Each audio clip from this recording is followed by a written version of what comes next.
Hello everyone, चलिए देखते हैं इंग्लिश एरर पार्ट थर्ड के क्वेश्चंस को। तो पहला क्वेश्चन है, in the valley of Kadisha where the mighty river flow two little streams met. तो आप बताएं कि इसमें एरर कहाँ है। तो देखिए ध्यान से, यह एक पास्ट का इवेंट है। यहाँ पर यह पढ़ने से पता चल रहा है टू लिटिल स्ट्रीम्स मेट। तो यहाँ पर उसके अनुसार ये भी सेंटेंस पूरा पास्ट में होगा और यहाँ पर फ्लो के स्थान पर फॉलोड हो जाएगा, तब ये सेंटेंस सही होगा। तो यहाँ पर बी नंबर इसका सही उत्तर हुआ। नेक्स्ट क्वेश्चन पर चलता हूँ। यह है, the aeroplane not only crashes but also cot fire. इस सेंटेंस को पढ़कर बताएं कि इसमें एरर कहाँ है। तो चलिए मैं अब इसका एरर बताता हूँ। ये सेंटेंस में कहा गया है कि एरोप्लेन न ही क्रैश किया बल्कि उसमें आग भी पकड़ गया।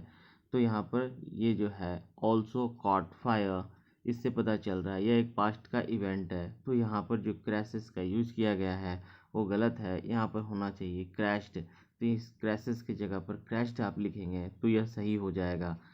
तो इस तरह हम लोगों का आंसर जो है वो बी नंबर हुआ। नेक्स्ट क्वेश्चन पर चलता हूँ।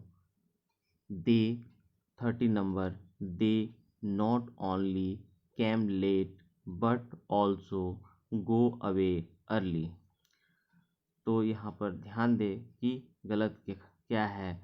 जब भी हम लोग नॉट ओनली और बट ऑल्सो का यूज करते हैं तो उसके बाद सेम वर्ब या सेम नाउन या सेम प्रोनाउन रखा जाता है। जैसे कि यदि सेम का मतलब यदि नाउन हो तो दोनों जगह नाउन होगा और वर्ब हो तो दोनों जगह वर्ब। देखिए यहाँ पर कैम जो है वो वर्ब है, तो यहाँ गो जो है वो भी एक वर्ब है, यानी सेम है, दोनों वर्ब है। लेकिन ध्यान दें यह एक पास्ट का इवेंट है, तो ये पास्ट इंडेफिनिट यानी कैम V2 में लिखा गया, तो इसे भी V2 में लिखा जाना चाहिए था, यानी यहाँ गो की जगह पर वेंट होना चाहिए था। तो यहाँ पर यदि हम लोग को गलती डिटेक्ट करना हो कहाँ पे है तो ये सी नंबर में है। तो यह सी नंबर इसका आंसर हो जाएगा, क्योंकि यहाँ पर गो की जगह वेंट होना चाहिए। नेक्स्ट प्रश्न पर चलता हूँ। 14 number, all query will be answered by the chief instructor. आप इसमें बताएं कि एरर कहाँ पे है। तो चलिए देखते हैं। यहाँ पे देखिए ऑल क्वेरी, ये ऑल के बाद यदि कोई नाउन आएगा तो वो प्लूरल फॉर्म में आएगा। तो यहाँ पर क्वेरीज के स्थान पर क्वेरीज होना चाहिए, तब ये सही हो जाएगा। तो हम लोग से पूछा जाए कि एरर कितने नंबर में है, तो यह ए नंबर में है। क्वेरी के स्थान पर क्वेरीज होंगे। Next 15 number question, he sorry had Mukesh work hard he would have got a distinction in the exam. D no error. तो आप बताएं इसमें एरर कहाँ है। आप ध्यान से देखें, यहाँ पर हैड का यूज किया गया है, और जब हम लोग सेंटेंस में हैज़ हैव हैड का यूज करते हैं तो उसके बाद जो हम लोगों का वर्ब यूज किया जाता है वो वर्ब का तीसरा फॉर्म यूज किया जाता है, यानी यहाँ पर वर्क के स्थान पे वर्गड का यूज़ किया जाना चाहिए। तो आप ध्यान दें, यहाँ पर वर्क के स्थान पर वर्गड का यूज़ होगा, तभी ये सेंटेंस सही होगा। तो यहाँ पर जो एरर है वो पार्ट ए में है, इसका आंसर ए हुआ। नेक्स्ट क्वेश्चन पर चलता हूँ। The beggar thanks him a lot for the help. Beggar ने उसे धन्यवाद दिया उसके हेल्प के लिए, मतलब उसने कोई हेल्प किया उसके लिए उसे धन्यवाद दिया। यह सेंटेंस को पढ़ने से पता चल रहा है कि यह एक पास्ट का इवेंट है। जब पास्ट का इवेंट है तो यहाँ पर जो वर्ब होगा वो पास्ट इंडेफिनिट में होना चाहिए। तो यहाँ पर हम लोग V2 का इस्तेमाल करेंगे, थैंक्स की जगह पर थैंक्ड लिखेंगे, तब यह सेंटेंस सही हो जाएगा।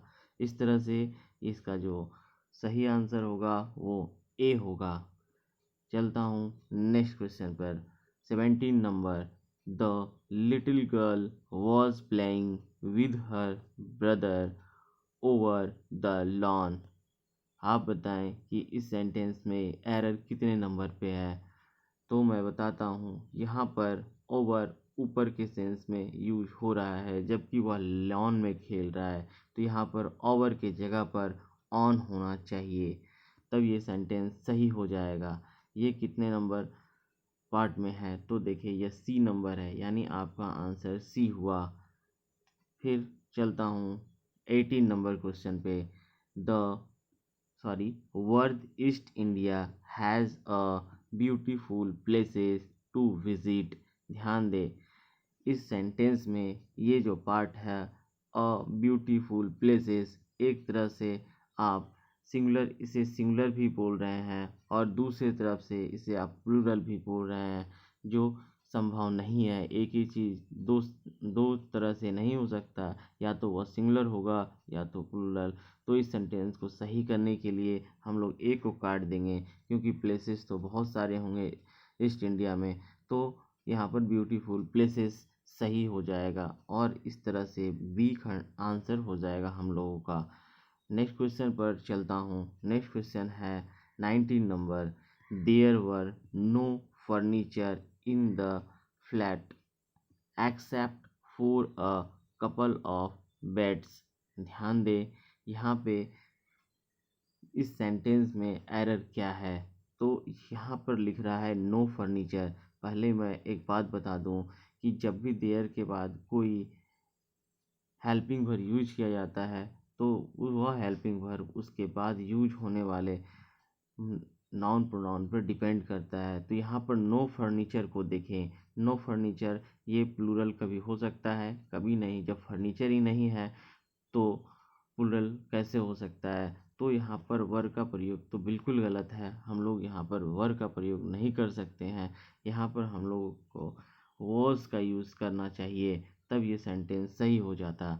तो इस तरह से जब हम लोगों के पास नो का हम लोग जब यूज करते हैं, तो ध्यान रखें नो यूज करते समय वो प्लूरल कभी हो ही नहीं सकता, क्योंकि प्लूरल के लिए एक से अधिक चाहिए और यहाँ तो है ही नहीं, यानी कि प्लूरल तो हो ही नहीं सकता। तो वहाँ पर सिंगुलर यूज वॉज करेंगे। इस तरह से हम लोगों का आंसर ए नंबर हुआ। Next 20 number, maintaining a healthy body and engaging in activities according to a timetables will give you the feeling that you have enough time to do everything। ध्यान दे, इस सेंटेंस में यहाँ पे B number में a time tables, एक तरफ से आप अ लगा रहे हैं सिंगुलर और दूसरी तरफ से उसे आप प्लूरल बना रहे हैं, तो यह गलती है। इसे कैसे सुधारा जाए, तो ध्यान दें कि जब भी हम लोगों का हाइफन वाला वर्ड होता है, आप बीच में देखिए एक हाइफन का यूज़ किया गया है, तो उसमें हम लोग प्लूरल वर्ड्स का यूज़ नहीं किया करते हैं। तो यहाँ पर सुधारने का तरीका होगा कि ये टेबल्स में एस को काट दिया जाए और यह सही हो जाएगा। तो इस तरह बी नंबर इसका आंसर हुआ। तो आज का ये 10 क्वेश्चन पूरा हुए। आप बताएं कि आपके इसमें कितने सही हुए और यह क्वेश्चन आपको कैसा लगा। क्या मैं इस सीरीज़ को कंटिन्यू रखूं या फिर बस यूं ही, क्योंकि जब आप लोग इस पे कमेंट करते हैं कि यह सीरीज़ आपको अच्छा लग रहा है, तो मुझे भी इसे कंटिन्यू रखने में अच्छा लगता है, नहीं तो ये सारा मेहनत बेकार है। तो थैंक यू फॉर वॉचिंग।